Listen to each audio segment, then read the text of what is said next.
ವರ್ಷ ಫೆಬ್ರವರಿ 27ನೇ ತಾರೀಕು ನಾವು ಈ ಪ್ರೋಟೀನ್ ಡೇನ ಜಗತ್ತಿನಾದ್ಯಂತ ಸೆಲೆಬ್ರೇಟ್ ಮಾಡ್ತೀವಿ. ಈ ವರ್ಷದ ಘೋಷವಾಕ್ಯ ಏನಂದ್ರೆ reaching protein on Indian plate ಅಂತ. ನಮ್ಮ ದೇಶದ ಒಂದು ಏನು ಆಹಾರ ಪದ್ಧತಿ ಇದರಲ್ಲಿ ಅದರಲ್ಲಿ ನಾವು ಪ್ರೋಟೀನ್ ಬಗ್ಗೆ ಮತ್ತೆ ಚಿಂತನೆಗಳನ್ನು ಮಾಡಬೇಕು ಅಂತ. ನಮ್ಮ ದೇಶದ ಎಲ್ಲ ಇದರಲ್ಲಿ 60% ನಾವು ಪ್ರೋಟೀನ್ ಡಿಫಿಷಿಯಂಟ್ ಇದ್ದೀವಿ. ಯಾಕೆ ಅಂದರೆ ನಾವು ಸಮತೋಲನ ಆಹಾರ ತಗೊಳ್ಳೋದೇ ಇಲ್ಲ. ಅಸೋಸಿಯೇಷನ್ ಆಫ್ ಇಂಡಿಯಾ NIN ಅಂತ ಇದೆ ಹೈದರಾಬಾದಲ್ಲಿ, ಅದರ ಅಂಗಸಂಸ್ಥೆ, ಭಾರತ ಸರ್ಕಾರದ ಒಂದು ಅಂಗಸಂಸ್ಥೆ. ಅದು ಏನು ಹೇಳುತ್ತೆ, ಪ್ರತಿ ದಿನ ಒಬ್ಬನಿಗೆ ಒಂದು ಅಡಲ್ಟ್ ಮನುಷ್ಯನಿಗೆ ಅವನ ದೇಹದ ತೂಕದ ಆಧಾರದ ಮೇಲೆ 1 ಗ್ರಾಮ್ ಪ್ರೋಟೀನ್ ಪರ್ ಡೇ ತಗೊಳ್ಬೇಕು. ಈಗ ನಾನೊಂದು 60 kg ಇದ್ದೀನಿ ಅಂದರೆ 60 ಗ್ರಾಮ್ ಪ್ರೋಟೀನ್ ಹೋಗ್ಬೇಕು ಸರ್ ನಮ್ಮ ದೇಹಕ್ಕೆ. ಸೊ ಆಗ್ಲೇ ನಾವು ಸಮತೋಲನ ಆಹಾರವನ್ನು ತಗೊಳ್ಳೋಕೆ ಸಾಧ್ಯ.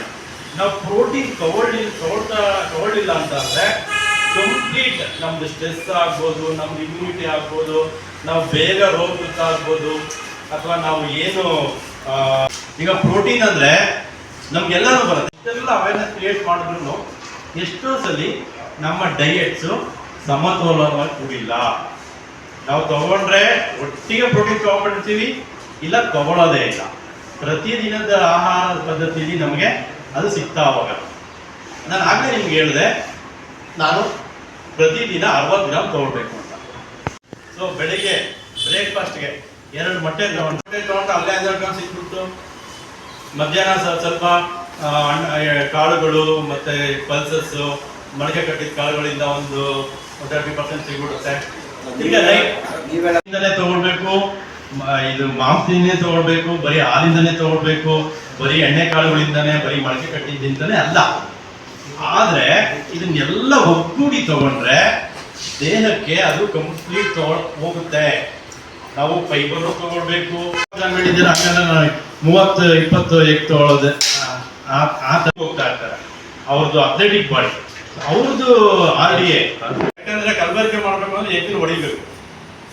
ಸೊ ಹಂಗಾಗಿ ನೀವು ಹಾಲು ಎಲ್ಲ ಆಹಾರ ಪದಾರ್ಥಗಳಲ್ಲೂ ಕಲಬೆರಕೆ ಮಾಡುವಂಥ ಅವಕಾಶಗಳು ಮತ್ತೆ ಯಥೇಚ್ಛವಾಗಿರ್ತದೆ. ಆದರೆ ಈ ಏನು ಎಗ್ಗಿದೆಯಲ್ಲ ಅದರದ್ದು ನೀವು ನ್ಯೂಟ್ರಿಷನ್ ಪಲ್ಸಸ್ ಆಗ್ಬೋದು, ಮೊಳಕೆ ಕಟ್ಟಿದ ಕಾಳು ಎಲ್ಲ ಇಂದನೂ ಬರುತ್ತೆ. ರೆಕಮೆಂಡೇಶನ್ಸ್ ಇದೆ.